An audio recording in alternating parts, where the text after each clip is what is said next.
بالله من الشيطان الرجيم. بسم الله الرحمن الرحيم. وإذ أخذنا ميثاق بني إسرائيل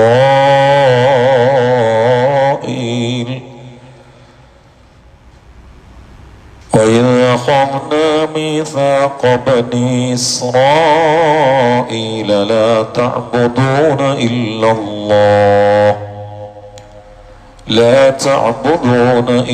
الله وبالوالدين إحسانا. صدق الله العظيم. ബനൂ Israel വിഭാഗത്തോട് അള്ളാഹുവിനെ അല്ലാതെ ആരാധിക്കരുത് എന്ന് പറഞ്ഞ ഉടനെ വബിൽ വാലിദൈനി ഇഹ്സാന, മാതാപിതാക്കൾക്ക് ഗുണം ചെയ്യണം എന്നും പറഞ്ഞു. ഇത് ബനൂ ഇസ്രായേൽ വിഭാഗത്തിന്റെ മാത്രം ആദർശമല്ല, മനുഷ്യ വിഭാഗത്തിന്റെ ഉൽപ്പത്തി തൊട്ട് തുടങ്ങിയ അള്ളാഹുവിന്റെ അധ്യാപനമാണ്. നേരത്തെ അള്ളാഹിന്റെ തീരുമാനം അതാണ്. വഖളാ റബ്ബുക അല്ലാ തഅ്ബുദൂ ഇല്ലാ ഇയ്യാഹു വബിൽ വാലിദൈനി ഇഹ്സാന. അവിടെ ഇത് പറഞ്ഞിട്ടുണ്ട്. മാതാപിതാക്കൾക്ക് ഗുണം ചെയ്യുക എന്നത് അള്ളാഹു തൗഹീദുമായി തൊട്ടടുത്താണ് ഖുർആനിൽ പറഞ്ഞിട്ടുള്ളത്. മഹാന്മാർ വിശദീകരിക്കുന്നു, ഖുർആനിൽ 3 വിഷയത്തെ 3 സ്ഥലങ്ങളിൽ 2 വിഷയം ഒരേ ആയത്തിൽ കെട്ടിയിട്ടാണ് പറഞ്ഞത്. അത് രണ്ടും വളരെ ഗൗരവത്തിൽ പരിഗണിക്കണമെന്നാണ്. ഒന്ന്, അത്തിയുല്ലാഹ വ അത്തിയുർ റസൂല, നിങ്ങൾ അള്ളാഹ്ക്ക് വഴിപ്പെടണം, റസൂലുള്ളാഹ്ക്കും വഴിപ്പെടണം എന്നാണ്. മറ്റൊന്ന്, അഖീമുസ്സലാത്ത വ ആത്തുസ് സക്ക, നിങ്ങൾ 5 വക്ത് നിസ്കാരം ഗൗരവത്തിൽ പരിപാലിക്കണം, സക്കാത്ത് കൊടുക്കുകയും വേണമെന്നാണ്. മൂന്നാമത്തത്, അനിഷ്കുർലി വലി വാലിദൈക്ക്, നിങ്ങൾ അള്ളാഹുവിന് അനിഷ്കുർലി, നിങ്ങൾ എനിക്ക് നന്ദി രേഖപ്പെടുത്തണം, വലി വാലിദൈക്ക്, എൻ്റെ മാതാപിതാക്കൾക്കും നന്ദി രേഖപ്പെടുത്തണം. ഈ 3 ആയത്തുകളിൽ 2 വിഷയം ഒരേ നൂലിൽ കെട്ടിയിട്ടാണ് അള്ളാഹു പറഞ്ഞത്. അത് വിശദീകരിച്ചുകൊണ്ട് മഹാന്മാർ എഴുതിയിട്ടുണ്ട്, ഒരാൾ അള്ളാഹ്ക്ക് വഴിപ്പെട്ടു റസൂലുള്ളാഹ്ക്ക് വഴിപ്പെട്ടിട്ടില്ലെങ്കിൽ അള്ളാഹുവിനുള്ള വഴിപാട് മാത്രം അള്ളാഹു അംഗീകരിക്കില്ല എന്നാണ്. ഒരാൾ 5 വക്ത് നിസ്കരിച്ചു, സക്കാത്തിന്റെ കാര്യത്തിൽ തീരെ ശ്രദ്ധിച്ചില്ല, നിസ്കാരം കൊണ്ട് കൂലി കിട്ടൂല, അത് അള്ളാഹുവിൽ അംഗീകരിക്കപ്പെടുകയില്ല എന്നാണ്. ഒരാൾ അള്ളാഹ്ക്ക് ഭയങ്കര ശുക്രാണ്, നിസ്കാരം, നോമ്പും, ഹത്തും തീർക്കലും, ഹജ്ജും ഉംറയും സദഖ ഒരു കഥ, പക്ഷെ മാതാപിതാക്കളെ തിരിഞ്ഞു നോക്കണില്ല, അതുകൊണ്ട് കാര്യമില്ല. അതാണ് ഇവിടെ അള്ളാഹു തആല അള്ളാഹ്ക്ക് വഴിപ്പെടണം, അള്ളാഹ്ക്ക് ആരാധിക്കണം, അള്ളാഹു അല്ലാത്ത ഒരു വസ്തുവിനും ശക്തിക്കും വ്യക്തിക്കും ആരാധിക്കരുത് എന്ന് പറഞ്ഞ ഉടനെ വബിൽ വാലിദൈനി ഇഹ്സാന, മാതാപിതാക്കൾക്ക് ഗുണം ചെയ്യണം, അത് മറക്കരുത് എന്ന് പറഞ്ഞത്. അത് ഈ ഉമ്മത്തിൽ മാത്രം ഏൽപ്പിച്ചൊരു തത്വമല്ല, മനുഷ്യകുലത്തിന്റെ ആരംഭം മുതൽ ഉള്ള തത്വമാണ്. ഉമ്മമ്മകൾ, സമുദായങ്ങൾക്കിടയിൽ അള്ളാഹു നൽകിയ തത്വങ്ങൾക്കൊക്കെ വൈവിധ്യമായ രൂപങ്ങളുണ്ട്. അടിസ്ഥാന കാര്യത്തിൽ ഒഴിച്ച് ലാ ഇലാഹ ഇല്ലല്ലാഹയിൽ തർക്കമില്ല. ഖൈറുമാ ഖുൽതു അന വന്നബിയ്യുന മിൻ ഖബ്ലി ലാ ഇലാഹ ഇല്ലല്ലാഹ്. മറ്റു കാര്യങ്ങളിലൊക്കെ തർക്കമുണ്ട്. ഇസ്ലാം കാര്യത്തിൽ മറ്റ് 4 കാര്യത്തിലും തർക്കമുണ്ട്.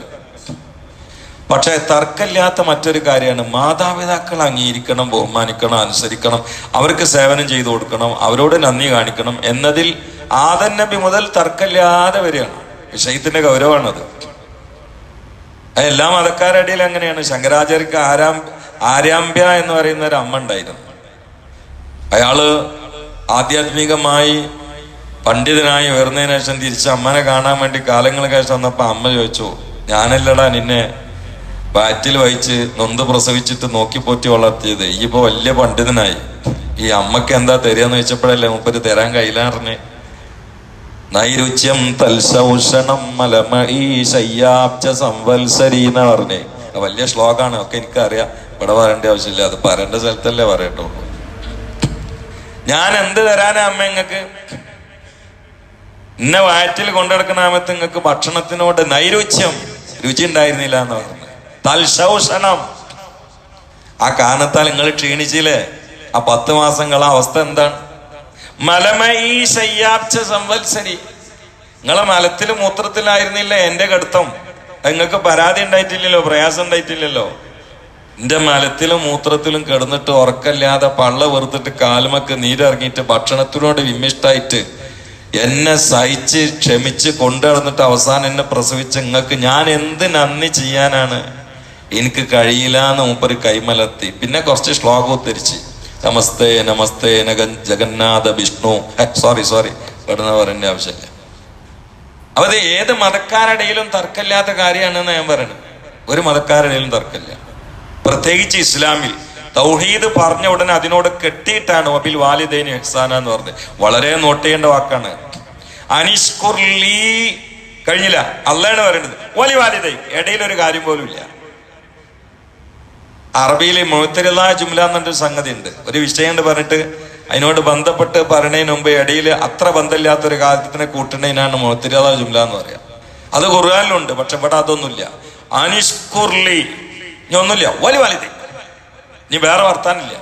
എനിക്ക് നന്ദി ചെയ്യണം, എൻ്റെ വാപ്പയ്ക്കും മക്ക് നന്ദി ചെയ്യണമെന്നാണ്. ഇതില്ലെങ്കിൽ ഉണ്ടല്ലോ എന്തോ ഉയർന്നിട്ടും കാര്യമില്ല. ഉമ്മയും വാപ്പയും മരിക്കുമ്പോൾ ഏതെങ്കിലും മക്കളോട് ഹൃദയത്തിൽ അകൽച്ചയും വിരോധം ഉണ്ടായിട്ടാണ് മരിക്കണമെങ്കിൽ ആ മോന്റെ കാര്യം കട്ട പുകയാണെന്ന് മലപ്പുറം ഭാഷയിൽ ഞാനാണ് പറയുന്നത്. കട്ട പുകയാണ്. അതിന് നമ്മൾ വഴി ഉണ്ടാക്കരുത്. ഞാനൊരു ഹദീസ് ഉദ്ധരിക്കാം, ഇതെല്ലാരും ഒന്ന് കേട്ടോളി. മാമിൻ മുഅ്മിനിൻ, ഈ വിഷയത്തിൽ ഞാൻ ഒരുപാട് പ്രസംഗം നടത്തിയിട്ടുണ്ട്, പക്ഷെ ഈ ഹദീസ് ഒന്നും അവിടെ ഉദ്ധരിച്ചിട്ടില്ല. അതുകൊണ്ടാണ് മാമിൻ മുഅ്മിനിൻ ലഹു അബവാൻ, ഒരു മുഅ്മിനുമില്ല അവനക്ക് വാപ്പിമ്മിയുണ്ട്. ഹത്താ യുസ്ബിഹ, നേരം പുലർന്നു. വഹുവ മുഹ്സിനുൻ ഇലൈഹിമാ, നേരം പുലർന്ന ഉടനെ വാപ്പയ്ക്കിമ്മക്ക് സേവനം ചെയ്യുന്നുണ്ട്, അവർക്ക് വേണ്ട കാര്യങ്ങളൊക്കെ എത്തിച്ചു കൊടുക്കുന്നുണ്ട്, അവർക്ക് നന്മ ചെയ്യുന്നുണ്ടെങ്കിൽ ഫതഹല്ലാഹു ലഹു, ആ വിശ്വാസിക്ക് അള്ളാഹു തുറന്നു കൊടുക്കുന്നതാണ് ബാബൈനി മിനൽ ജന്ന, സ്വർഗത്തിൽ നിന്നുള്ള 2 വാതിൽ തുറന്നു കൊടുക്കുന്നതാണ് മുഹമ്മദ് മുസ്തഫ. നേരെ ഹദീസ് കണ്ട് തിരിച്ചിട്ടാ മതി. മറ്റൊരു റിവായത്തിലുണ്ട് മാമിൻ മുഅ്മിനിൻ ലഹു അബവാൻ, ഏതൊരു വിശ്വാസി അവനക്ക് മാതാപിതാക്കളുണ്ട്. ഹത്താ യുസ്ബിഹ, നേരം പുലർന്നു. വഹുവ മുസീഉൻ ഇലൈഹിമാ, ആ മനുഷ്യൻ ഈ മാതാപിതാക്കളെ ഇടങ്ങറാക്കുന്ന ആളാണെങ്കിൽ ഫതഹല്ലാഹു ലഹു, ഓനെ അള്ളാഹു തുറന്നു കൊടുക്കും. ബാബൈനി മിനന്നാർ, നരകത്തിൽ നിന്നുള്ള 2 ഡോറ് തുറന്നു കൊടുക്കും എന്ന് മുഹമ്മദ് മുസ്തഫ. ഇത്ര കടുപ്പാണ് വിഷയം. എന്തിന്റെ പേരിലാണെങ്കിലും ബാപ്പാനും മാനും വെറുപ്പിക്കരുത്. എന്താ ഇങ്ങനെയൊക്കെ പറയാൻ കാരണം? അത് പണ്ഡിതന്മാ വിശദീകരിക്കുന്നു. നമ്മൾ ദുനിയാവിലേക്ക് വരാൻ അള്ളാഹു കാരണമായി തെരഞ്ഞെടുത്ത പോലെയാണ്. കാരണങ്ങളെ ബഹുമാനിക്കണമല്ലോ. നബി സല്ലല്ലാഹു അലൈഹി വസല്ലം അള്ളാഹുവിന്റെ സൃഷ്ടികളിൽ അസ്റഫാണ്. അള്ളാഹു നമുക്ക് ഒരുപാട് നിഅമത്തുകൾ ചെയ്തു തന്നത്, എല്ലാ നിയമത്തും ചെയ്തത് മുത്തനബി മുഖേനയാണ്. അപ്പൊ റസൂല് കാരണാണ്. കാരണങ്ങളെ ബഹുമാനിക്കണം. മാതാപിതാക്കൾ നമ്മൾ ഇങ്ങോട്ട് കൊണ്ടുവന്ന അള്ളയാണ്, ഖാലിഖ് അള്ളയാണ്. പക്ഷെ ഇവരതിന് കാരണമായി തെരഞ്ഞെടുത്തു, കാരണങ്ങളെ ബഹുമാനിക്കണം. ഇൽമ നമുക്ക് പഠിപ്പിച്ചെന്ന അള്ളയാണ്, ഉസ്താദ് അതിന് കാരണമാണ്, കാരണത്തെ ബഹുമാനിക്കണം. അപ്പൊ കാരണങ്ങളെ ബഹുമാനിക്കുക എന്നുള്ള ദീനിൽ അടിസ്ഥാനാണ്. ബഹുമാനിച്ചേ തീരൂ, നന്ദി ചെയ്തേ തീരൂ, സേവനം ചെയ്തേ തീരൂ, ബന്ധം പുലർത്തിയേ തീരൂ, സ്നേഹം കൈപ്പറ്റിയേ തീരൂ. അല്ലാത്ത ഇസ്ലാമല്ല, ഒരിക്കലുമല്ല. ഇനി മാതാപിതാക്കളോടുള്ള കടമ നമുക്ക് എന്തെങ്കിലുമൊക്കെ കുറെ സേവനം ചെയ്തു കൊടുത്താൽ തീരുവോ? ഒരിക്കലും തീരൂല. ഒരു സഹാബി മുത്തനബിനോട് എന്നിട്ട് പറഞ്ഞു, മുത്തനബി എൻ്റെ അമ്മ കുഴഞ്ഞെടുക്കുകയാണ്, കഞ്ഞി കൊടുക്കല് ഞാനാണ്, ചോറ് കൊടുക്കല് ഞാനാണ്, എൻ്റെ തോളിൽ ഇരുത്തിയിട്ടാണ് ഞാൻ കൊണ്ടടക്കല്, ഞാൻ കുളിപ്പിക്കും, ഞാൻ അവരുടെ മൂത്രം മലയൊക്കെ കഴുകും, അവർക്ക് തുണികുപ്പാൻ മാറ്റി കൊടുക്കും, ഇവിടെയാണ് എപ്പോഴും ഇരുത്തല്, എൻ്റെ കടമ തീർന്നോന്ന് വെച്ച്. അതുകൊണ്ടൊന്നും കടമ തരൂല. ഉമ്മാന്റെ അടുത്ത് എനിക്ക് കിട്ടിയിട്ടുള്ള ഉപകാരത്തിൽ നിന്ന് ഒരു ചെറിയ വിഷയം പോലും നീ ശുക്ർ ചെയ്തിട്ടില്ല, പക്ഷെ എൻ്റെ ഈ ചെറിയ ശുക്റിന് അള്ളാഹ് വലിയ കൂലി തരും എന്ന് മുഹമ്മദ് മുസ്തഫ. ഉമ്മ കണ്ട് ചെയ്ത ഉപകാരം അനുസരിച്ചുകൊണ്ട് നീ അന്ത്യം വരെ ഉമ്മാന്റെ കാല് താങ്ങിയാലും ശുക്രാവൂല. പക്ഷെ എനിക്ക് ചെയ്യണത് നിന്റെ ജീവിതത്തിൽ കൊണ്ടുവന്നോ, എനിക്ക് പറ്റുന്നൊക്കെ ചെയ്തു കൊടുത്തോ. ആ കുറഞ്ഞുണ്ടല്ലോ, ഉമ്മ തന്നതിന് തട്ടിച്ചോക്കിയാൽ നീ ചെയ്തു കൊടുക്കണ എത്ര വലുതാണെങ്കിലും അത് കുറഞ്ഞതാണ്. അതിന് അള്ളാഹുവിൽ വലിയ കൂലി തരും. പക്ഷെ ഇത് ഏകദേശം ഉമ്മാന്റെ എനിക്ക് ചെയ്ത ഉപകാരത്തിന് നന്ദിയായിട്ടുണ്ടെന്ന് കരുതണ്ട, അതാവൂല എന്ന് അള്ളാഹിന്റെ റസൂൽ പറയാണ്. അപ്പൊ എത്രയാണ് ആ കടുപ്പം? ഉമ്മാരെ നല്ലോണം സ്നേഹിക്കണം, ബാപ്പാരെയും സ്നേഹിക്കണം. ഉമ്മാരെ പറയുമ്പോ വാപ്പാരെ ഒഴിവാക്കരുതിട്ട. പണ്ടൊരു കുട്ടി പറഞ്ഞായിരുന്നു, ഉസ്താദ് ഇങ്ങനെ മാതാപിതാക്കളെ ബഹുമാനം പറഞ്ഞപ്പോ എല്ലാരെയും മാതാപിതാക്കളെ വിഷയം കൊടുത്താൽ മാതാവിനെയാണ് വല്ലാതെ പറയാം. അപ്പൊ അന്ന് പള്ളിയിൽ ആ ഉസ്താദും അങ്ങനെ തന്നെ പറഞ്ഞത്. അപ്പൊ ഈ കുട്ടി ഉമ്മാക്ക് വേണ്ടിയിട്ട് പള്ളിയിൽ നിന്ന് ഒരുപാട് ഇതായിരുന്നു. എന്നിട്ട് പുറത്തു പോയിട്ട് നേരം വൈകിയപ്പോ ചോറ് കഴിക്കാൻ പൊരയിലെത്തിയില്ല. ഹോട്ടലിൽ കയറിയിട്ട് 2 പൊറാട്ടി, അന്നത്തെ ഒരു കീമയാണ്, കീമൊക്കെ തിന്ന് വാപ്പാന്റെ പേരിൽ എഴുതിയേക്കാനും പറഞ്ഞു. വീട്ടിൽ വന്നപ്പോ കുട്ടി അടുക്കളയിൽ നിന്ന് ഉമ്മാനോട് ഇങ്ങനെ പറഞ്ഞു, ഉമ്മക്ക് വേണ്ടി ഞാൻ ഒരുപാട് ഇതായിരുന്നു, ഞാൻ ഒരുപാട് കരഞ്ഞ്, കാരണം ഉമ്മാന്റെ ഗുണമാണ് ഇപ്പൊ ഉസ്താദ് പറഞ്ഞെന്നൊക്കെ. വാപ്പ കൊലായിലിരിക്കുന്നുണ്ട്. അപ്പൊ വെച്ച് അല്ല എനിക്കൊന്നും ഉണ്ടായിട്ടില്ലേ, എനിക്കൊന്നും തന്നിട്ടില്ലേ എന്ന് വെച്ച്, ആ അങ്ങളെ പേരിൽ 2 പൊറാട്ട ഒരു കീമ നിന്നിട്ടുണ്ട്, അത് നിങ്ങളെ പേരിലാണ് പറഞ്ഞു. ഉമ്മാന്റെ പേരില് ദ്വായും ബാപ്പാന്റെ പേരില് പൊറാട്ടയും കീമയും. അങ്ങനെ പറ്റില്ല, ബാപ്പാനെ തള്ളാൻ പറ്റൂല. അൽ വാലിദാനി ബാബാനിയിൽ ചെന്നാണ്. ബാപ്പയും ഉമ്മയും സ്വർഗത്തിലേക്കുള്ള 2 വാതിലാണ്. പക്ഷെ നമ്പർ 1 ഉമ്മയാണ്. കാരണം ഉമ്മയാണ് ഗർഭം ചുമന്നത്, വാപ്പാക്കതിന് കഴിയില്ല. ഉമ്മയാണ് പ്രസവിച്ചത്, വാപ്പാക്കതിന് കഴിയില്ല. ഉമ്മയാണ് പാലൂട്ടിയത്, വാപ്പാക്കതിന് കഴിയില്ല. അപ്പൊ ഉമ്മ 3 മക്കാമ മുമ്പിലാണ്. അത് ശരിയാ, അത് സംശയമൊന്നുമില്ല. 3 മക്കാമ മുമ്പിലാണ്. ഉമ്മാനെ വാപ്പാനെ മര്യാദക്ക് നോക്കിയാണ്ടല്ലോ, ഇനി ഫർള് മാത്രം എടുത്താലും സ്വർഗാണ്. ഹറാം ചെയ്യരുത്, തോന്നിയ ദിവസം ചെയ്യരുത്. ഫർള് മാത്രം എടുത്താലും സ്വർഗാണ്. എന്തുകൊണ്ട്? വലിയ ജിഹാദിലാണോ അവൻ. ഒരു സഹാബി എന്നിട്ട് ചോദിച്ചു, മുത്തനബിയെ നാളെ പോയി യുദ്ധമല്ലേ, ഞാനും വരട്ടെന്ന് വെച്ച്. എനിക്ക് വയസ്സായ വാപ്പിമ്മില്ലെന്ന് വെച്ചാൽ ഇജ്ജ് അവിടെ നിന്നിട്ട് യുദ്ധം ചെയ്തോ. അതിന് വേറൊരു കാര്യം കൂടി മനസ്സിലാക്കാണ്ട്, ബാപ്പാനും ഇമ്മാനും ശരിക്ക് തൃപ്തിപ്പെടുത്തി കൊണ്ടെടുക്കല് കുറച്ച് ബുദ്ധിമുട്ട് തന്നെയാണ്, പ്രത്യേകിച്ച് കല്യാണം കഴിച്ചാല്. കാരണം ബാപ്പാക്ക് തുച്ഛീലം കൂടിയിട്ടുണ്ടാവും, ഉമ്മാക്ക് നേരമ്പോ വന്നിട്ട് ദേഷ്യം കൂടിയിട്ടുണ്ടാവും. നമ്മൾ എന്താണ്ട് ചെയ്താലും ഇവർക്ക് മതിയാവില്ല. ആ സമയത്ത് അതിൻ്റെ ബാപ്പിമ്മയാണ്, അതിനെ ഒഴിവാക്കണ പരിപാടിയില്ല എന്ന് പറഞ്ഞ് ഭാര്യനൊക്കെ പറഞ്ഞ് അമർത്തി എനിക്കുള്ളതൊക്കെ ഞാൻ ചെയ്ത്, ഞാൻ എൻ്റെ ഭർത്താവാണ്. ഇവിടെ ചില പ്രശ്നങ്ങളൊക്കെ ഉണ്ടാവും. കാരണം ഇവിടെ പ്രായമുള്ള വാപ്പിമ്മയുള്ളത്. ഓല് ചിലപ്പോൾ എന്തെങ്കിലും പറഞ്ഞിന്ന് വരും, ഓടിന്ന് പറഞ്ഞിന്ന് വരും. കാരണം ഓർക്ക് പ്രായം കൂടിയ കുട്ടിയാവലാണ്. കുട്ടിക്ക് ദേഷ്യം കൂടും, കുട്ടിക്ക് പറഞ്ഞതിന് ലിമിറ്റ് ഉണ്ടാവില്ല.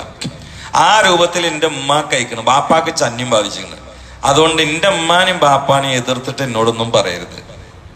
ഓൽക്കുള്ളത് ഞാൻ കൊടുക്കും, അനക്കുള്ളത് ഞാൻ തരും. എന്നിട്ട് ബാപ്പാൻ്റെ ഉമ്മാനും ചീറ്റിയും പക്കാണൊക്കെ കൊണ്ടിട്ട് ചിരിച്ച് ഓലൊക്കെ കുളിപ്പിച്ച് കാല് കഴുകി കൊടുത്ത് ഓൽക്ക് മരുന്നും കൊടുത്ത് വേണ്ടപ്പോ ഡോക്ടറെ അടുത്ത് കൊണ്ടുപോയി കൊടുത്തിട്ട് അതൊരു യുദ്ധം തന്നെയാണ്.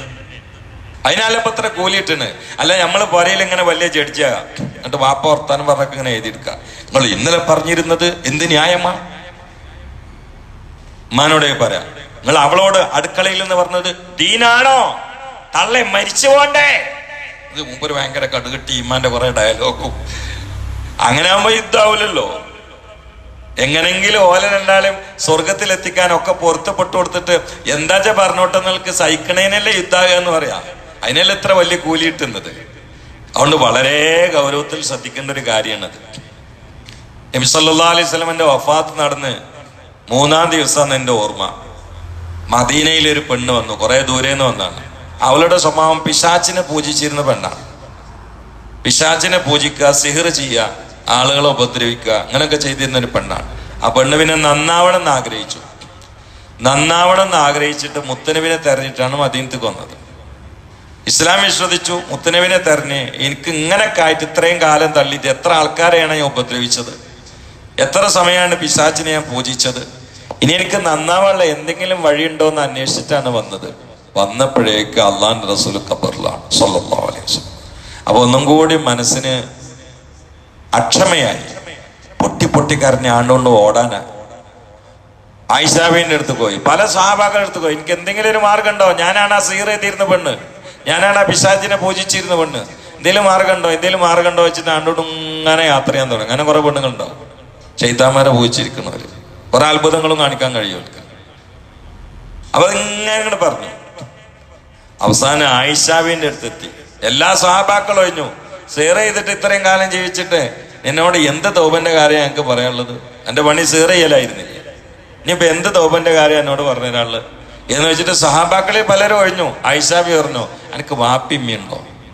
ഉണ്ടെങ്കിൽ അവർക്ക് സേവനം ചെയ്താൽ ഇതുകൊണ്ട് പരിഹരിക്കാൻ പറ്റും എന്നാണ് അവസാനം തീരുമാനത്തിയത്. ആ പെണ്ണിനാണെങ്കിൽ വാപ്പിമ്മ ഉണ്ടായതുമില്ല. വിഷയം എന്താ? ഒരുപാട് കാലം സിഹ്ർ ചെയ്തിട്ട് പിശാചിനെ പൂജിച്ച പെണ്ണിനോട് വരെ അക്കാലം അത്രയും ചെയ്ത വളരെ വൃത്തികെട്ട തമ്മാടിത്തരങ്ങൾ പരിഹരിക്കപ്പെട്ടുകൊണ്ട് സ്വർഗത്തിലെത്താൻ ജീവിച്ചിരിക്കുന്ന വാപ്പിമ്മിണ്ട് അവർക്ക് സേവനം ചെയ്താൽ മതിയാകുന്നതാണ് എന്ന തീരുമാനത്തിലാണ് എത്തിയത്. കാരണം അത് വലിയ കൂലിയുള്ള കാര്യമാണ്. പണ്ഡിതന്മാരെന്നുള്ളൂ യുദ്ധത്തിന് പോകുന്നതിനേക്കാളും ശ്രേഷ്ഠത ബാപ്പാനമ്മാനെ സഹായിക്കലും സേവിക്കലുമാണ് എന്ന് നേരത്തെ പറഞ്ഞ ഹദീസ് അടിസ്ഥാനത്തിൽ. ഞാൻ യുദ്ധത്തിന് ഏറ്റെന്ന് വെച്ചപ്പോ ആ സാബിനോട് വെച്ചാൽ എനിക്ക് വാപ്പിമ്മ ഉണ്ടാവുന്നല്ലേ, ആ ഹദീസ് അടിസ്ഥാനത്തിൽ ഇമാമിങ്ങൾ രേഖപ്പെടുത്തിയിട്ടുണ്ട്.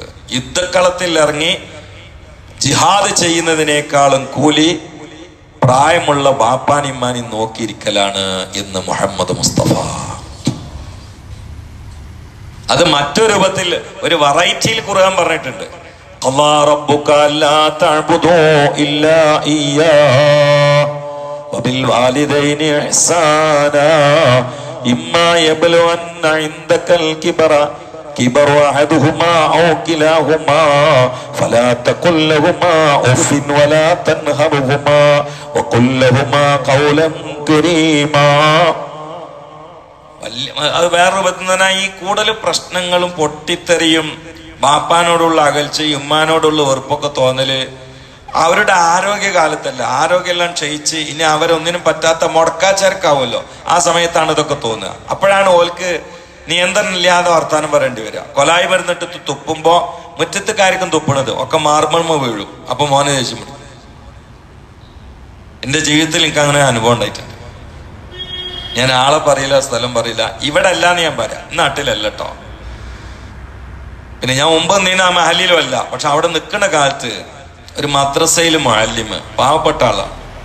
ആൾക്ക് വീടുണ്ടാക്കാൻ ഞാനും കുറച്ചൊക്കെ സഹായിച്ചിരുന്നു. അപ്പൊ ആ നിലക്ക് എന്നോട് പറഞ്ഞു, നിങ്ങളൊന്ന് ഉദ്ഘാടനത്തിന് എൻ്റെ അടുത്ത് വരണം, നിങ്ങളൊന്ന് നമ്മളെ വീട്ടിൽ കയറിങ്ങാണ്ട് ഒന്ന് ദ്വാരന്ന് പോവുകയാണെങ്കിൽ ചായ കുടിക്കുകയാണെങ്കിൽ എനിക്ക് വലിയ തൃപ്തിയാണ്. അപ്പൊ ഒരു പാവപ്പെട്ട ആളുമാണ്. ഞാൻ പറയാം അതിരാവിലെ ഞാൻ വരാം, സുബീക്കല്ല സുബീസ്കരിച്ചിട്ട് രാവിലെ ഞാൻ വരാറുണ്ട്. അങ്ങനെ ഞാൻ അന്നിൻ്റെ അടുത്ത് വണ്ടിയൊന്നുമില്ല, ഞാൻ ഓട്ടോക്കെ വിളിച്ച് ഇയാളെ വീട്ടിൽ പോയപ്പോ ഇയാള് വാപ്പാനായിട്ട് തട്ടിക്കയറി. വാപ്പ കൊലായിലിരിക്കുന്നുണ്ട്. അപ്പൊ ആളുകളൊന്നും വരാനായിട്ടില്ല, ഞാനും വെളിച്ചം വെക്കണുള്ളൂ. ഇയാൾ എന്തൊക്കെ ബാപ്പാനായിട്ട് തട്ടിക്കയറുണ്ട്. കുടിരിക്കല്ലെന്ന് ബാപ്പ കൊലായിലിരിക്കുന്നു. ഞാൻ ഇതിന്റെ ഇടയിലാണ് വണ്ടി എടുത്തിട്ട് കയറി ചെന്നത്. അപ്പൊ ഇന്ന കണ്ടപ്പോ ആള് സംസാരക്ക് നിർത്തി. ആളിനെ കണ്ടപ്പോ ചായ എടുക്കാൻ വേണ്ടി ഉള്ളിൽ പോയി. അപ്പൊ ഞാൻ വാപ്പാനോട് വെച്ചു, എന്താ ഇപ്പൊ മോൻ നിങ്ങളോട് പറഞ്ഞിരുന്നു വെച്ചു. അപ്പൊ ഈ വാപ്പാണ് കരഞ്ഞു. വാപ്പ കരഞ്ഞിട്ട് എന്നോട് പറഞ്ഞു, ഞാൻ ഇവിടെ കുത്തറിഞ്ഞിട്ട് അങ്ങോട്ട് തുപ്പിയപ്പോ മാർബിൾമ വീണപ്പോ ചീത്ത പറഞ്ഞതാണ് എന്ന് പറഞ്ഞു. കുടിരിക്കല്ലെന്ന്. അപ്പൊ നിങ്ങൾക്ക് എന്താ ഇവിടെ തുപ്പാനുള്ളത്, ഇത് പുതിയതല്ല എന്നൊക്കെ കൊണ്ട് തട്ടിക്കേറിയതാണ്. സത്യത്തില് വാപ്പ മരിച്ചു. ഇയാളന്ന് നല്ല ആരോഗ്യമുള്ള ഒരു കരാട്ടക്കാരനും കൂടിയിരുന്നു. അയാൾ ഇന്നും എത്ര ഹോസ്പിറ്റലിൽ കിടന്നിട്ട് മൂപ്പര് ശ്വാസം മുട്ടൽ മാറുന്നില്ല. കാരണം ബാപ്പാന്റെ തുപ്പല് കൊലായ്മെന്ന് മുറ്റത്തേക്ക് പോകാതിരിക്കാൻ കാരണം ശ്വാസം മുട്ടൽ കാരണമാണ്. ഇവിടെ കഴിഞ്ഞ നോമ്പിന് എൻ്റെ അടുത്ത് വന്നിരുന്നു. കാരണം എല്ലാ നോമ്പിനും എന്നെ കാണാൻ വരും മൂപ്പര്. ഈ കഴിഞ്ഞ നോമ്പിന് എൻ്റെ റൂമിൽ വന്നിരുന്നു. എൻ്റെ റൂമിൽ വന്നിട്ട് മൂപ്പര് എന്തേന്ന് വെച്ചാൽ കോണിപ്പടിയും കൂടി കണ്ട് കയറിയപ്പോ കൊടുത്താൻ പറ്റും, ഞാൻ കുറച്ചു നേരം കെടുക്കട്ടെ എന്നാലും എനിക്ക് ഇറങ്ങാൻ കഴിയുള്ളൂ എന്ന് പറഞ്ഞു. ഇതേ സോക്കട് കാരണത്താൽ ആ തുപ്പല് മുറ്റത്തേക്ക് പോയിരുന്നത്. ഇതിന് അയാളെ മരുന്ന് കുടിക്കാൻ തുടങ്ങിയിട്ട് കാലം എത്രയെന്ന് അറിയങ്ങള് മാറി കിട്ടൂല. കാരണം കുടിരിക്കല്ലെന്ന് ബാപ്പാന്റെ കൽബ് ഹറാബാക്കിയ ആളാണ്. മാറി കിട്ടില്ല. അതാ മരിക്കണേനും ബാപ്പനോട് പറഞ്ഞാൽ മതിയായിരുന്നു. സാബിത്തുൽ ബന്നാർ റളിയല്ലാഹു അൻഹു പറയണം, ഒരു വലിയ ആലിമാണ്. ഞാൻ ഒരിക്കൽ എൻ്റെ അയൽവാസിനെ കണ്ടു. ആ അയൽവാസി ചെക്കന് ബാപ്പാന്റെ തലക്കെട്ട് മുട്ടുകയാണെന്ന് പറഞ്ഞു. ഒരു സ്ഥലത്ത് റൂമിൽ നിങ്ങളുടെ എടുത്തിട്ട് ഒഴിച്ചു കൊണ്ടുപോയിട്ട് ബാപ്പാന്റെ തലക്കെട്ട് അടിക്കണമെന്ന്. ഇത് കണ്ടപ്പോ ഞാൻ ഞെട്ടിപ്പോയി. ഞാൻ തടുക്കാൻ ചെന്നപ്പോ ബാപ്പൻ ചേർന്ന് തടുക്കണ്ടോ തലേ ഇവിടെ ചിറ്റിന്റെ ബാപ്പാനെ ഞാനും മുട്ടിക്കണെന്ന് പറഞ്ഞു. അപ്പൊ ഈ മുട്ട് കൊള്ളണപ്പത്തെ ബാപ്പ ഉണ്ടല്ല, ഈ ബാപ്പ പഴയ കാലത്ത് അയാളെ ബാപ്പാനെ മുട്ടിക്കണം അതേ സ്ഥലത്തേക്ക് തന്നെയാണ് ഈ കുട്ടിയും കൊടുത്തിക്കുന്നത്. അതങ്ങനെ തിരിച്ചു കിട്ടിയിട്ടേ മരിക്കുള്ളൂ, അതിൽ സംശയമില്ല. മാതാപിതാക്കൾ ഉസ്താദന്മാർ ഇവരുടെ ഗുരുത്തക്കെട്ട് തട്ടിയാല് അത് മരിക്കണതിന് മുമ്പ് കിട്ടിയിട്ടേ പോവുള്ളൂ. അള്ള പൊരുത്തപ്പെട്ടു കൊടുത്തില്ലെങ്കിൽ ബാക്കി അവിടുന്ന് കിട്ടും. അതതിൻ്റെ ഒരു കണക്കാണ്, അത് തെറ്റൂല. ഇനി നിങ്ങള് വീട്ടിലേക്ക് കൊടുന്ന മരക്കളോട് പറഞ്ഞു കൊടുത്താൽ നിങ്ങളൊക്കെ ഭാര്യമാരോട് എന്താ പറഞ്ഞു കൊടുക്കണമെന്നല്ലോ, ഇജേ മാപ്പാനും ഉമ്മാന്റെ വിഷയത്തില് എന്നെ ഇടങ്ങാറാക്കിയാല് അതിന്റെ പ്രശ്നങ്ങളൊക്കെ നമ്മള് മക്കൾ മുഖേന നമുക്ക് തന്നെ കിട്ടുക. അതങ്ങനെ തന്നെ ഉണ്ടാവുള്ളൂ. ഈ ഇവിടെയുള്ള വൃദ്ധസദനത്തിലേക്ക് ഒരു വാപ്പാന് മോനെ കൊണ്ടുവരികയാണ്. അപ്പൊ ഈ വൃദ്ധസദനം ഉണ്ടല്ലോ, മ്യൂസിയം എന്നാ ഞാൻ പറയില്ല, പഴയ സാധനങ്ങളൊക്കെ കൊണ്ടുവെക്കുന്ന സ്ഥലമാണ്. തൊലിയാണ്ട് ചൊളിഞ്ഞിട്ട് മുടി നരച്ചിട്ട് നടു ഒടിഞ്ഞിട്ട് ചോറ് കഴിച്ചിട്ട് ഇറങ്ങണില്ലെങ്കിൽ പിന്നെ വാപ്പാനെ നേരെ കൊണ്ടുവെക്കുകയാണ്. യാ അല്ലാഹ്. ചിലര് വലിയ ഫാഷൻ പറഞ്ഞു, ഞാൻ ഹോം നേഴ്സിനെ ഏൽപ്പിച്ചിരിക്കണെന്ന്. ഓ ഭയങ്കര അല്ലപ്പത്. ഹോം നേഴ്സിനെ ഏൽപ്പിച്ചൊക്കെ ആയോ? തൃശ്ശൂർക്കാരൻ എന്നോട് പറയാ, ഞാൻ ഹോം നേഴ്സിനെ ഏൽപ്പിച്ചിരിക്കുക. ഭയങ്കര അല്ലത്. ഇവന്റെ കൈകൊണ്ട് വാരണ്ടൊക്കെ ഹോം നേഴ്സിനെ ഏൽപ്പിച്ചിട്ട് കാര്യമുണ്ടോ? അത് ബന്ധന ചെയ്ത് കൊടുക്കണ്ടേ? അപ്പൊ അത് വൃദ്ധസദനത്തിലേക്ക് വാപ്പാനെ വണ്ടിയിലിട്ടിട്ട് മോൻ കൊണ്ടുവരിക. ഡ്രൈവറുണ്ട്, ഇയാളെ ചെറിയ മോന് ബാക്കിൽ ഇരിക്കുന്നുണ്ട്. കുട്ടിക്ക് ഇതൊന്നും അറിയില്ല, ഓനെ മദ്രസയിലും ചേർത്തിട്ടില്ല. ഇവന് ബാപ്പാൻ വല്യപ്പാനൊപ്പം എവിടുക്കാ കൊണ്ടുപോകണമെന്നുള്ള ആ ഹരത്തിലാണ് ഇപ്പം കയറി കൂടിയത്. വൃദ്ധസദനത്തിന്റെ പടവുകൾ ഇങ്ങനെ കയറ്റുമ്പോ ഡ്രൈവറോട് ഈ കുട്ടി ചോദിച്ച്, വല്യപ്പാനെ വാപ്പച്ചി എവിടുക്കാ കൊണ്ടുപോകണമെന്ന് ചോദിച്ചു. അപ്പൊ ഈ വൃദ്ധസദനം എന്നൊന്നും പറഞ്ഞാൽ കുട്ടിക്ക് തിരിയില്ല. അപ്പോ ഈ കുട്ടിക്ക് തിരിയണ ഭാഷയിൽ വാപ്പ പറഞ്ഞു കൊടുത്ത്, ഡ്രൈവർ പറഞ്ഞു കൊടുത്ത്, ഇത് പ്രായമുള്ള ആളുകളെ കൊടുന്ന് ചേർക്കാനുള്ള സ്കൂളാണ്. അപ്പൊ വല്യപ്പാനെ ബാപ്പ ഈ സ്കൂൾക്ക് ചേർക്കാൻ കൊണ്ടുവരികയാണ് എന്ന് പറഞ്ഞേക്ക് കുട്ടി പറഞ്ഞു, ആയ് വാ, കുറച്ച് കഴിഞ്ഞിട്ട് എന്റെ ബാപ്പാനെ എനിക്ക് ചേർക്കാൻ പറ്റിയ ഒരു സ്കൂള് കാണാൻ പറ്റി എന്ന് പറഞ്ഞു. എങ്ങനെ വാപ്പനല്ലേ പഠിപ്പിച്ചു കൊടുത്ത്. കുറച്ചാണ്ട് കഴിഞ്ഞാൽ എന്റെ അപ്പച്ചനെ എനിക്ക് കൊടുന്ന് ചേർക്കാൻ പറ്റിയ നല്ലൊരു സ്കൂൾ എനിക്ക് കാണാൻ പറ്റി എന്ന് പറഞ്ഞപ്പോ വാപ്പ പേടിച്ച്, എന്താണ് ജീ പറഞ്ഞേ? അല്ല, നിങ്ങളിപ്പോ വല്യപ്പാനെ കൊണ്ടുപോയി ചേർക്കണ ഇപ്പൊ ഈ സ്കൂളിലല്ലേ, അപ്പൊ കുറച്ച് കഴിഞ്ഞപ്പോ എനിക്ക് നിങ്ങളെയും ചേർക്കാമല്ലോ. അങ്ങനത്തെ ഒരു സ്കൂള് കിട്ടിയപ്പോ ഞാന് അയ്വാന്ന് പറഞ്ഞതാണെന്ന് പറഞ്ഞു. ആ പേടിയില് ചേർക്കാൻ വേണ്ടിട്ട് സ്റ്റെപ്പ് കയറ്റണ ബാപ്പാനെ ഇയാള് കാറ് കഴിഞ്ഞേക്കാൾ സ്കൂളിലും കെട്ടുന്ന ഇറക്കിയെന്ന. കാരണം അത് അങ്ങനെ തന്നെ വരുള്ളൂ, അത് അങ്ങനെ തന്നെ വരുള്ളൂ. അതുകൊണ്ട് ഈ വിഷയം വളരെ ഗൗരവത്തിലെടുക്കണേ. ഇതിപ്പോ ഇവിടുത്തെ വൃദ്ധസദനം ഇവിടെ നിന്ന് എന്തെങ്കിലും തിരിച്ചു കിട്ടലല്ല, ആക്കിബത്ത് അങ്ങോട്ട് ചീഞ്ഞു പോവും. അതാണുള്ളത്. കെലിമാണ് ചെല്ലാൻ കഴിയില്ല, തൊണ്ടയിലാണ് കിട്ടും. അതാണ് ഇപ്പൊ ചില ആൾക്കാർ പേടിച്ചിട്ടുണ്ടാവും. കുറച്ചൊക്കെ ചെയ്ത് രണ്ടാളും കബറിലുമാണ്, എന്താ കാട്ടുക? ബേജാറാക്കി വിടണ്ട, അതിനും പരിഹാരാണ്ട് പറഞ്ഞുതരാം. നിങ്ങളെ ഈ ക്ലാസ് കേട്ടപ്പോഴാണ് എനിക്ക് തോന്നി ഇനി പൊരുത്തപ്പെടിക്കണം. അതിനെന്താ കാട്ടുക? രണ്ടാളും മീസാന്റെ അടിയിലായും ചെയ്ത് ഒരു കാര്യം ചെയ്തിക്ക്, അവിടെ പോയിട്ട് ഓൽക്ക് രണ്ടാകും നന്നായിട്ട് കരഞ്ഞു ദ്വാരിക്കുക. അതന്നെ ഞാൻ മാർഗം. 2 ഓല വെയിലിൽ നല്ല സ്വതക്ക കൊടുക്കുക. 3 അവരെ സ്നേഹിതന്മാരെ കണ്ടിട്ട് ബന്ധം സ്ഥാപിക്കുക. 4 അവർക്ക് കുടുംബബന്ധത്തിൽ കൂടുതൽ ബന്ധം ഉണ്ടായിരുന്ന ആളുകൾക്ക് പോയിട്ട് പാവങ്ങൾക്ക് നല്ലോണം പൈസ കൊടുക്കുക. നിങ്ങളും അവരോട് കൂടെ ചേർന്ന് കൊടുക്കുക. ഈ 4 കാര്യം ചെയ്താൽ ഒരളവോളം പരിഹാരമായി. ഇത് ചെയ്യാതെ പള്ളിയിൽ ഇരുന്നിട്ട് വരുന്നൊരു കാര്യമില്ല.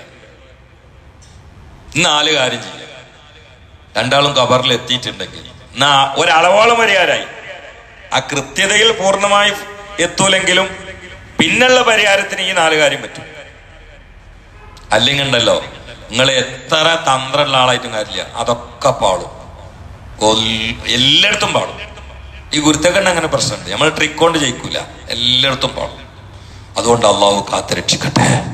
വബിൽ വാലിദൈനി ഇഹ്സാന, മാതാപിതാക്കൾക്ക് ഗുണം ചെയ്യണം. وَإِذْ أَخَذْنَا مِيثَاقَ بَنِي إِسْرَائِيلَ لَا تَعْبُدُونَ إِلَّا اللَّهَ وَبِالْوَالِدَيْنِ إِحْسَانًا وَذِي الْقُرْبَى وَالْيَتَامَى وَالْمَسَاكِينِ. ഇത് 3 ഇൻഷാ അല്ലാഹ് വരും ക്ലാസ്സുകളിൽ വിശദീകരിക്കാം. അല്ലാഹു തൗഫീഖ് ചെയ്യട്ടെ. സല്ലല്ലാഹു അലാ മുഹമ്മദ് സല്ലല്ലാഹു അലൈഹി വസല്ലം. സല്ലല്ലാഹു അലാ മുഹമ്മദ് സല്ലല്ലാഹു അലൈഹി വസല്ലം. اللهم صل على محمد يا ربي صل عليه وسلم. الحمد لله رب العالمين. اللهم صل على سيدنا محمد وعلى ال سيدنا مولانا محمد. അള്ളാഹുവേ, ഞങ്ങളെ മാതാപിതാക്കൾക്ക് പുറത്തു കൊടുക്കണേ അല്ലാ. മരിച്ചവരുടെ ഖബറുകൾ സന്തോഷാക്കണേ അല്ലാ. പ്രയാസപ്പെട്ടുകൊണ്ട് ഞങ്ങളെ പട്ടിണി കിടന്ന് ഞങ്ങൾക്ക് ഭക്ഷണം നൽകി തീറ്റിപ്പോറ്റിയവരെ നീ ഖബറിൽ വെച്ചുകൊണ്ട് അദാബാക്കല്ലേ അല്ലാ. അവര് ദ്വാരുന്നോണ്ടും ഇടപെട്ടുകൊണ്ടും സഹായിച്ചുകൊണ്ടും സഹകരിച്ചുകൊണ്ടും സഹിച്ചുകൊണ്ടും സന്തോഷിപ്പിച്ചുകൊണ്ടുമാണ് ഞങ്ങൾ ഇങ്ങനൊക്കെ ആയത്. അള്ളാഹുവേ, അതിന്റെ കൂലിയൊക്കെ അവർക്ക് നീ കൊടുക്കണേ അല്ലാ. അള്ളാഹുവേ, അവർക്ക് ആർക്കെങ്കിലും എന്തെങ്കിലും ഒരു അദാബ് ഖബറിലുണ്ടെങ്കിൽ നീ ഒഴിവാക്കി കൊടുക്കണേ അല്ലാ. അള്ളാഹുവേ, ഭൂമിയുടെ മുകളിൽ ഞങ്ങൾ ദീനി ക്ലാസ് എടുക്കുമ്പോൾ പങ്കെടുക്കുമ്പോൾ കേൾക്കുമ്പോൾ ഭൂമിയുടെ അടിയിലുള്ള മാതാപിതാക്കളെ നീ അദാബിലാക്കല്ലേ അല്ലാ. അള്ളാഹുവെ അവർക്ക് നീ കണ്ണെത്താ ദൂരത്തേക്ക് ഖബർ വിശാലായി കൊടുക്കണേ അല്ലാ. ഞങ്ങളിൽ നിന്ന് മരിച്ച മുഴുവൻ ആളുകൾക്കും പുറത്തു കൊടുക്കണേ അല്ലാ. പ്രത്യേകിച്ച് പള്ളിയുടെ ചുറ്റുഭാഗത്തുള്ള മുഅ്മിനീങ്ങളും മുഅ്മിനാത്തിന് പുറത്തു കൊടുക്കണേ അല്ലാ. അള്ളാഹുവെ ഞങ്ങളുടെ കുടുംബത്തിൽ, ആരോഗ്യത്തിൽ, അധ്യാപനത്തിൽ, യാത്രയിൽ, ദഅവത്തിൽ, സമ്പത്തിൽ, സന്താനങ്ങളിലൊക്കെ നീ ബർക്കത്ത് ചെയ്യണേ അല്ലാ. ആഫത്ത് മുസീബത്തുകളിൽ നിന്ന് കാത്തുരക്ഷിക്കണേ അല്ലാ. മാതാപിതാക്കളുടെയും ഗുരുവര്യന്മാരുടെയും ഗുരുത്വമുള്ള മക്കളും ശിഷ്യരുമാക്കണേ അല്ലാ. അവരുടെ ഗുരുത്തക്കേട് തട്ടുന്ന അപകടത്തിൽ നിന്ന് കാത്തുരക്ഷിക്കണേ അല്ലാ. അള്ളാഹുവെ ഞങ്ങളുടെ ആഖിബത്ത് നന്നാക്കി തരണേ അല്ലാ. ആഫിയത്തുള്ള ദീർഘായുസിന്റെ ത്വാഅത്തിൽ നൽകണേ അല്ലാ. സാസിൽ കച്ചവടക്കാരുണ്ട്, മുത്തഅല്ലിമീങ്ങൾ, ആലിമീങ്ങൾ, പണിക്കാര്, അള്ളാഹുവെ ഡ്രൈവർമാര്, കൂലിപ്പണിക്കാർ, പ്രവാസികൾ എല്ലാവർക്കും നീ ഹൈറും ബർക്കത്തും ചെയ്യണേ അല്ലാ. കടലിലും കരയിലും അധ്വാനിക്കാൻ ഇറങ്ങുന്ന ആളുകൾക്ക് നിന്റെ വിഭവങ്ങൾ തുറന്നു കൊടുക്കണേ അല്ലാ. അപകടങ്ങളിൽ നിന്ന് കാക്കണേ അല്ലാ. പെടുന്നനെ മരിപ്പിക്കല്ലേ അല്ലാ. രോഗങ്ങളിൽ നിന്ന് രക്ഷ നൽകണേ അല്ലാ. കുടുംബത്തിൽപ്പെട്ട പലരുടെയും പ്രയാസങ്ങളെ കൊണ്ട് കൊല്ലങ്ങളായിട്ട് വിഷമിക്കുന്ന ആളുകളുണ്ട്. കാലുവേദന, മുട്ടുവേദന, മാറാത്ത മുറി എല്ലാം നീ ഉണക്കി കൊടുക്കണേ അല്ലാ. മാറ്റി കൊടുക്കണേ അല്ലാ. വേദനകൾ ഒഴിവാക്കി കൊടുക്കണേ അല്ലാ. പ്രയാസങ്ങൾ നീക്കി കൊടുക്കണേ അല്ലാ. കടങ്ങൾ വീട്ടി തരണേ അല്ലാ. വീടില്ലാത്തവർക്ക് വീട് നൽകണേ അല്ലാ. വീട് പണിയുള്ളവർക്ക് പൂർത്തിയാക്കാനുള്ള വാതിലുകൾ തുറന്നു കൊടുക്കണേ അല്ലാ. കടത്തിൽ കുടുക്കി മരിപ്പിക്കല്ലേ അല്ലാ. അല്ലാഹുവേ ഞങ്ങളെ നിന്ദ്യരാക്കല്ലേ അല്ലാ. അല്ലാഹുമ്മ അൻസുർ ഉമ്മത്ത സയ്യിദിനാ മുഹമ്മദ് വറഹ്മത്ത സയ്യിദിനാ മുഹമ്മദ് തജാവസ് അൻ ഉമ്മത്തി സയ്യിദിനാ മുഹമ്മദ് اجعلنا من خيار أمته ومن محبيه ربنا تقبل منا إنك أنت السميع العليم وتب علينا إنك أنت التواب الرحيم آمين برحمتك يا أرحم الراحمين وصلى الله تعالى وسلم على خير الخلق سيدنا محمد وآله وصحبه أجمعين سبحان ربك رب